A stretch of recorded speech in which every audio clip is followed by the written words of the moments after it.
Olá, bem-vindo ao Prosa de Trabalho Entrevista. Eu sou Janaína Oliveira. O tema de hoje é o fim da escala 6 por 1.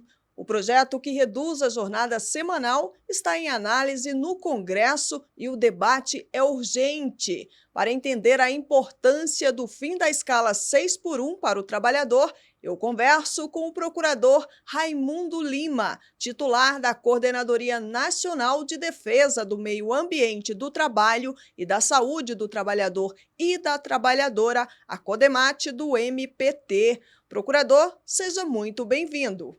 Muito obrigado.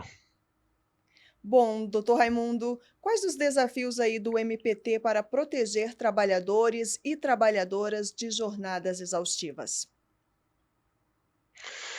Veja, no cenário brasileiro, temos grandes problemas com excesso de jornada. É muito comum empresas, mesmo já nesse regime 6 por 1, extrapolarem inclusive a jornada regular de 8 horas e a carga semanal de 44. Então, o cenário brasileiro é muito além do que a disciplina do 6 por 1 reza, preceitua. Então, o desafio do MPT e de toda a fiscalização do trabalho, todo o sistema de proteção do trabalho, sempre foi o de inibir o excesso de horas extras. São muitos casos, né, que investigamos. Infelizmente, no Brasil, não existe uma cultura empresarial de respeito rigoroso ao limite máximo de jornada de trabalho. Então, essa é o nosso dia a dia, né? Justamente fiscalizar, investigar, propor as ações necessárias, termos de ajuste de conduta.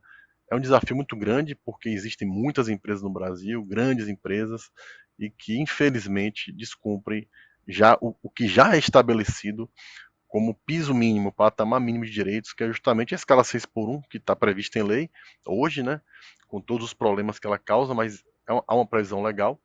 Então, a carga horária máxima de 44 horas semanal no Brasil já é descumprida. Uhum. Agora, procurador, como identificar uma jornada exaustiva?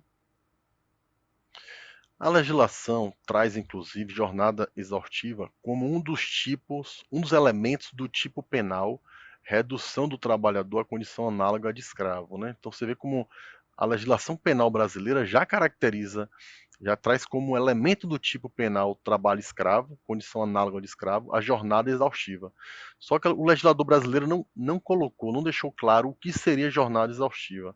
Então, assim, através de uma construção doutrinária, uma construção do caso concreto na investigação, a gente consegue caracterizar, por exemplo, quando é uma atividade por si só é exaustiva, é degradante, é penosa para o trabalhador, às vezes até atividades insalubres, ainda com horas extras. Então, o caso concreto é que vai dizer, né? E temos várias situações, por exemplo, de motoristas de transportes, né, interestadual, intermunicipal, em que ficam horas a fio dirigindo, muitas vezes sem a folga necessária. Então, a gente tem que analisar o contexto de jornada e também de repousos durante a semana. Então, essa dúplice análise de quantas horas por dia um trabalhador está prestando seu serviço normal e extraordinário, e também a quantidade de folgas semanais. Então, é num contexto, inclusive, da natureza da atividade. Por exemplo, exigir hora extra de um cortador de cana é uma coisa extremamente penosa, a atividade em si, outras atividades insalubres também. Então, assim, quanto mais pesada a atividade, quanto mais insalubre, quanto mais penosa, a gente tem mais elementos para caracterizar, no caso concreto, a jornada exaustiva. Uhum. É uma jornada, então, que pode até adoecer, né, procurador? Exatamente. Vários estudos apontam que o excesso de jornada, e é uma coisa até óbvia, né? É biológico isso. É muito claro que o excesso de jornada tende a causar no trabalhador muito mais malefícios do que uma jornada rigorosamente cumprida conforme a legislação.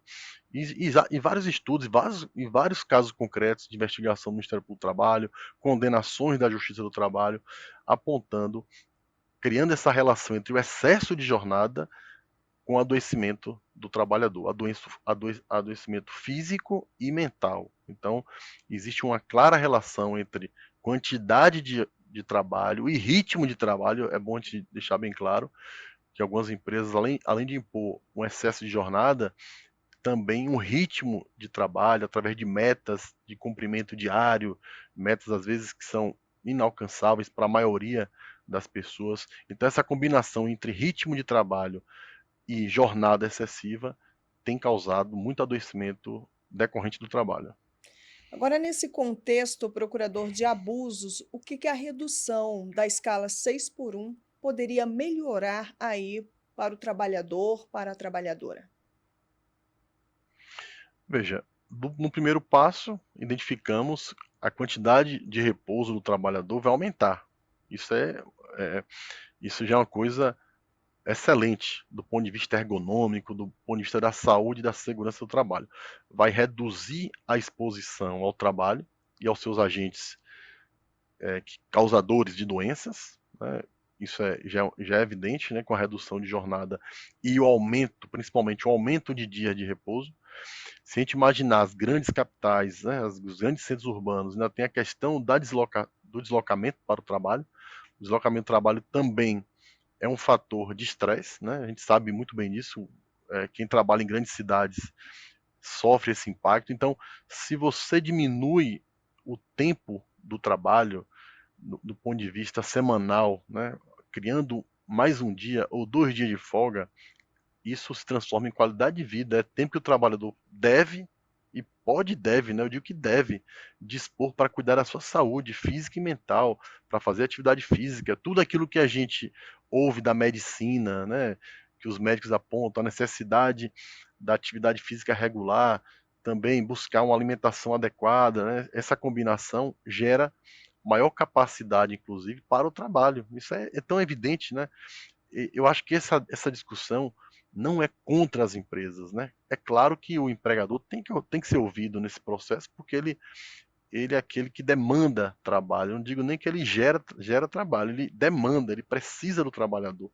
Então ele tem que ser ouvido também, claro, né? A gente está na democracia, isso é muito importante, que todos os atores sociais sejam ouvidos. Mas do ponto de vista humanitário, do ponto de vista humano, não há dúvidas que é melhor para a saúde e para a qualidade de vida do ser humano você ter mais tempo livre para cuidar da sua própria saúde, da sua família, viver na comunidade. A, Afinal, existe vida além do trabalho, né? Como a própria campanha do Movimento dos Trabalhadores, do Movimento Nacional dos Trabalhadores, existe vida além do trabalho. E o senhor já falou, né, mas a gente reforça que tem estudos, né, apontando aí essa questão de adoecimento com relação a escalas longas, né? Vamos falar aí da jornada 6 por um. Exatamente. Questões de saúde física e mental. Estudos da ergonomia também apontam que o ambiente de trabalho, por si só, longos períodos à disposição do empregador naquele ambiente de trabalho, faz com que o trabalhador deixe de viver outros aspectos da sua vida, né? Como eu mencionei. Então, assim, sem dúvida, há vários estudos, né? Vários mesmo, das instituições públicas, também privadas, alguns estudos até encabeçados por empresas, né? Apontando isso, né? Que existe uma correlação entre o excesso de trabalho, entre os dias consecutivos, né? Sem folga, que tem gerado uma maior sobrecarga física e mental aos trabalhadores. Uhum. Agora, procurador, muito se fala em economia, mas aí a gente pergunta, e a produtividade? O descanso maior pode, aí no caso, tornar o trabalhador mais eficiente? Bem, existem também estudos, né? Empresas, principalmente britânicas e neozelandesas na Nova Zelândia, estudos empíricos, aplicação prática de jornada de escalas reduzidas, têm apontado que o trabalhador trabalha com mais energia. Repito, né, uma coisa até que é óbvia, né? Se o trabalhador efetivamente repousa e faz outras coisas da sua vida, né? Claro que é preciso também, como saúde pública, né? Uma política de saúde pública, orientar a classe trabalhadora que ele deve, na sua folga, né? Viver em plenitude no sentido de cuidar da sua saúde. A gente se preocupa no Brasil com a baixa renda. O trabalho no Brasil, A gente sabe que, em média, o trabalhador ganha pouco, né? A remuneração brasileira não é alta. Então a gente sabe, isso é esconder isso, não dá para esconder isso, é uma realidade do dia a dia, que muitos trabalhadores fazem bicos nas suas folgas. Isso é uma preocupação também, porque o rendimento do trabalho não consegue cumprir todos aqueles requisitos da Constituição, né? De suprir alimentação, vestiário, educação, saúde, etc. Todos aqueles bens da vida previstos no artigo 6º da Constituição. Daí os trabalhadores, em regra, muitos deles, aqueles que ganham pouca remuneração, buscam atividades extras, né? Então é muito preocupante o cenário no Brasil. A gente está vendo aí essas plataformas digital também contratando de forma precária trabalhadores. Então que a folga ampliada não seja transformada em trabalho, né? Então deve haver uma orientação, uma política pública para que o trabalhador de fato descanse em seu repouso, né? Viva em plenitude, que isso vai gerar uma produtividade imediata no trabalho e também do ponto de vista do país como um todo, da economia brasileira, você aumenta a qualidade de vida do trabalhador e aumenta a vida útil para a economia, para o trabalho. Então, são esses dois aspectos, né? A produção para as empresas do ponto de vista imediato, especialmente a indústria de transformação, né? Ela tende o trabalhador a produzir mais. Claro que a prestação de serviço, né, a empresa precisa do prestador de serviço a todo momento, né, mas isso gera, na questão da saúde, como mencionei inicialmente, o trabalhador repousando melhor vai prestar um serviço melhor também. Então, são esses aspectos, basicamente, do ponto de vista imediato, a maior lucratividade das empresas, a maior eficiência das empresas, e, por outro lado, para o país como um todo, você vai ter a vida útil de um trabalhador prolongada. Uhum. Agora, procurador, na questão acidente do trabalho, a jornada 6 por 1 ajuda a aumentar os casos? Com certeza, a correlação entre adoecimento e acidentalidade no trabalho e, e a jornada excessiva ou a falta de folgas, isso também tem se demonstrado na literatura científica, vários estudos não apenas jurídicos, mas da área de medicina, de ergonomia, de saúde e segurança do trabalho, vários especialistas têm estudos de fôlego apontando essa correlação entre o excesso de jornada, acidentalidade. Muitas vezes, em casos concretos, eu mesmo já apurei, já processei na justiça trabalhadores, olha o absurdo, em época de safra rural, de agroindústria, se acidentando no 12º dia, 13º dia de trabalho consecutivo. Em safras de agroindústrias, a gente vê isso com maior frequência, que aí já é um absurdo, né? Isso aí sim é jornada exaustiva.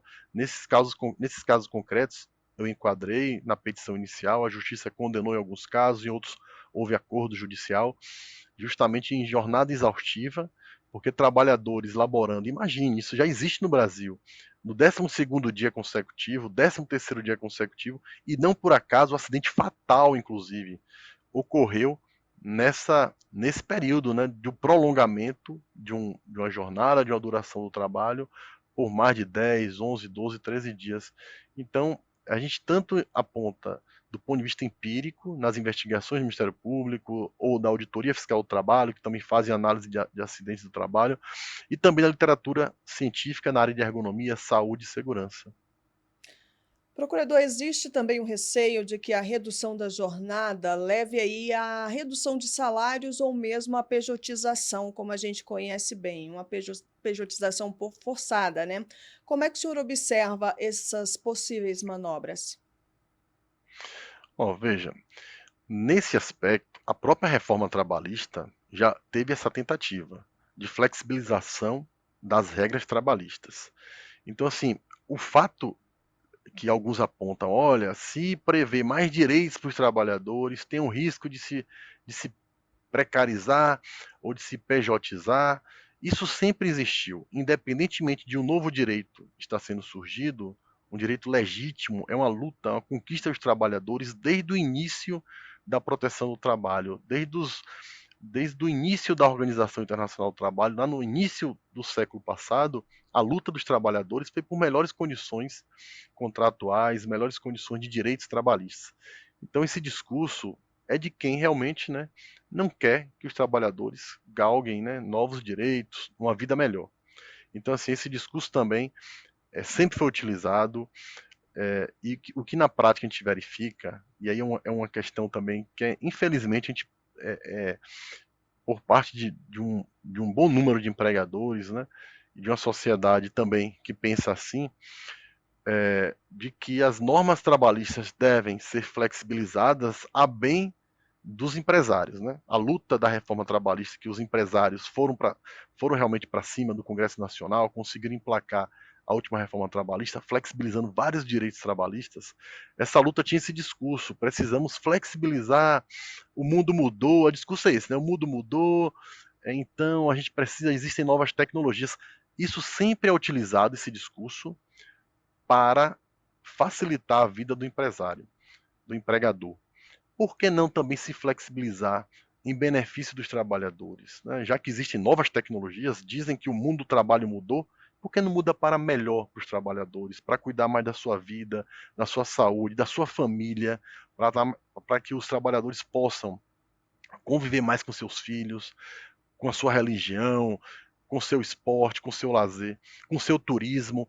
Tudo isso também gera riqueza para a sociedade. Se tiver o tempo livre também gera a riqueza para outras empresas, né? O trabalhador vira um consumidor, pode consumir outros produtos, outros serviços. Então, se a gente pensar na sociedade como um todo, como uma civilização, a nação brasileira, a gente tem que pensar, a gente tem que ter esse sentido, né? A sociedade tem que ser boa para todos, não é só para alguns, né? Então, é nesse sentido que a gente aponta que esse discurso que vai pejotizar, que vai piorar a vida do trabalhador, sempre foi utilizado quando um direito é conquistado. Esse mesmo discurso foi conquistado quando, por exemplo, o 13º passou a ser um direito, quando as férias passaram a ser um direito. Sempre existe esse discurso. Quando a escravidão foi abolida no Brasil, houve esse discurso também. Né? Então, imagine que a gente não pode, né? A gente não pode cair nessa cilada, né? De, de acreditar num discurso que é vazio, né? A gente precisa pensar em toda a sociedade brasileira, empregadores e trabalhadores, né? Então, por isso que eu acho que o diálogo social é importantíssimo, o poder executivo dialogando, as centrais sindicais, também as centrais, as confederações patronais, então todos devem discutir os impactos, né? A gente defende isso. Claro que é legítimo que os empregadores e as suas entidades defendam, por exemplo, uma exoneração da folha de pagamentos, aí o governo vai ter também que dialogar para ver até que ponto essa desoneração deve ser feita. Agora é a vez dos trabalhadores, sim, conseguir essa redução da escala de trabalho. E o projeto a gente sabe que está em análise, né, no Congresso Nacional, com forte pressão popular, inclusive. Qual é o papel do MPT neste momento, procurador, de formulação legislativa? O Ministério do Trabalho, desde o ano passado, a sua Coordenadoria Nacional de Meio Ambiente e Trabalho, já esteve no Congresso Nacional, deixou clara a sua posição da legitimidade, da plena constitucionalidade dessas medidas que favoreçam a vida, as condições sociais dos trabalhadores. A Constituição de 88, no seu artigo 7º, e outros dispositivos também, deixou claro o interesse constitucional do Constituinte, ou seja, o interesse da sociedade brasileira organizada, que foi ali resumida, sintetizada no texto da Constituição. A vontade do brasileiro como um todo é da melhoria das condições sociais dos trabalhadores. Está no caput do artigo 7º. Então, existe plena constitucionalidade. É bom para toda a classe trabalhadora, é bom para a economia como um todo. Os empregadores individualmente, né, considerados, eles podem procurar suas entidades sindicais, né, suas confederações, para também fazer valer os seus problemas, para que as discussões no Congresso sejam feitas de forma dialógica, todos possam manifestar os seus interesses, mas a síntese de tudo isso, repito, é da proteção do trabalho. A gente precisa de valorizar o trabalho. O valor social do trabalho também está previsto como um dos objetivos da República Brasileira.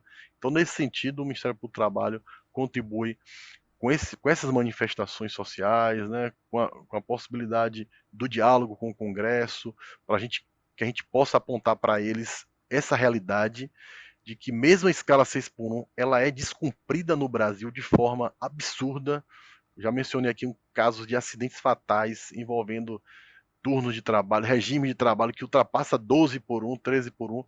Então, assim, a realidade brasileira é brutal quanto a isso. Então, a gente precisa evoluir e a redução expressa na Constituição para uma escala de trabalho inferior a 6 por 1, que seja 5 por 2, 4 por 3, enfim, o Congresso que vai dizer, né, a vontade final dos representantes do povo, que isso valha, né, que isso passe a valer para as presentes e futuras relações de trabalho.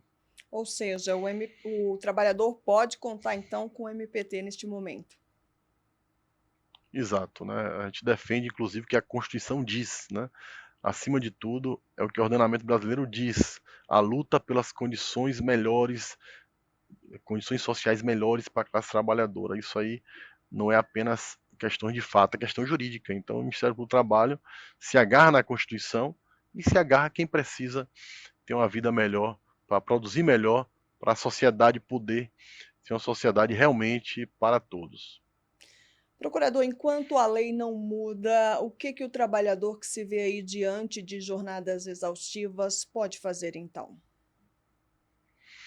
Bom, temos, né, enquanto órgão ministerial, recebido denúncias, né, de todos os trabalhadores, de modo geral. Temos vários canais de denúncia. Ainda bem que a gente não está naquele período, né, de sufocamento dos trabalhadores, em que o trabalhador não tinha vez, não tinha voz.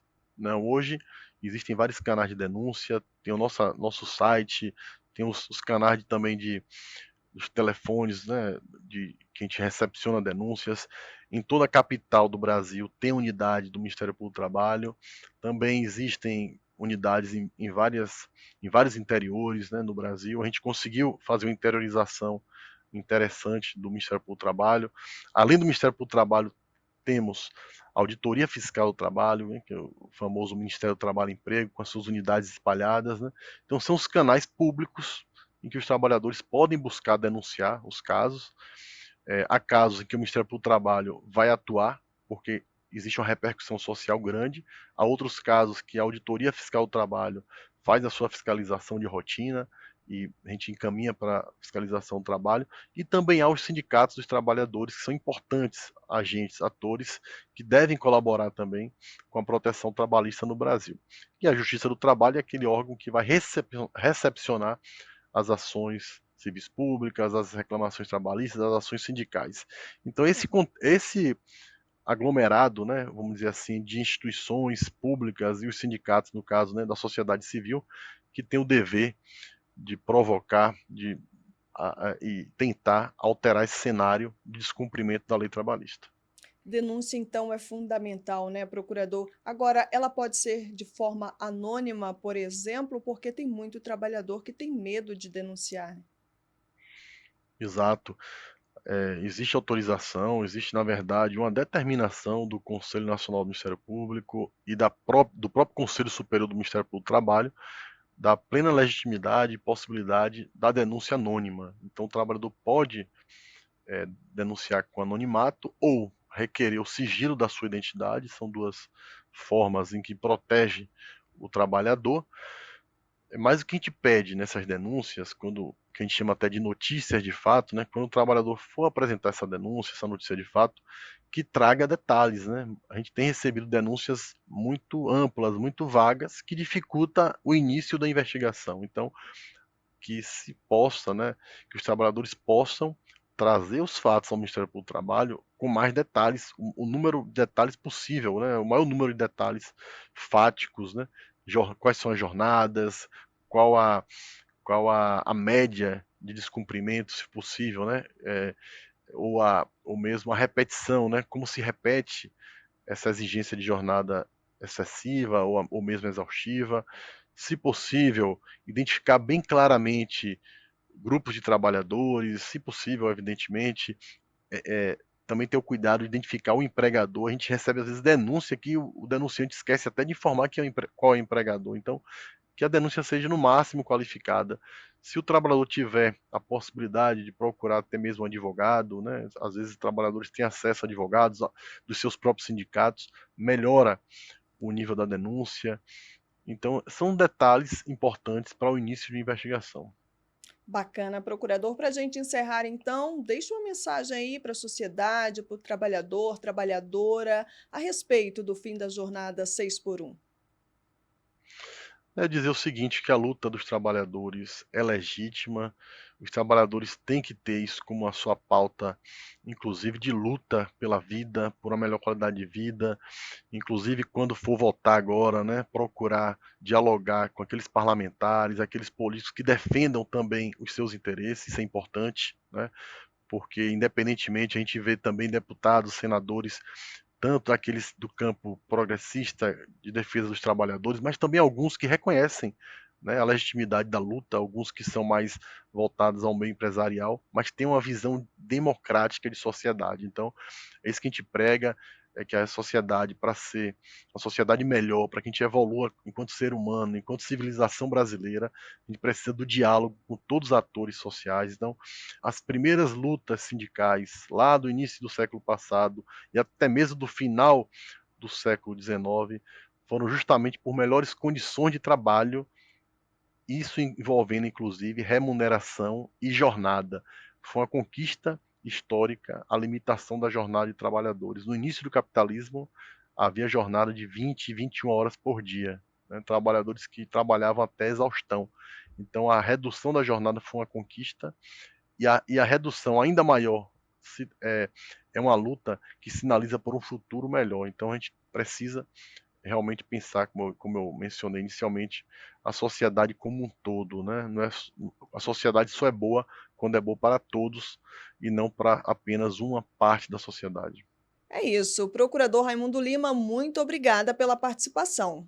Nós te agradecemos. O Prosa de Trabalho Entrevista termina aqui. Veja outros episódios neste canal do MPT no YouTube. Até a próxima!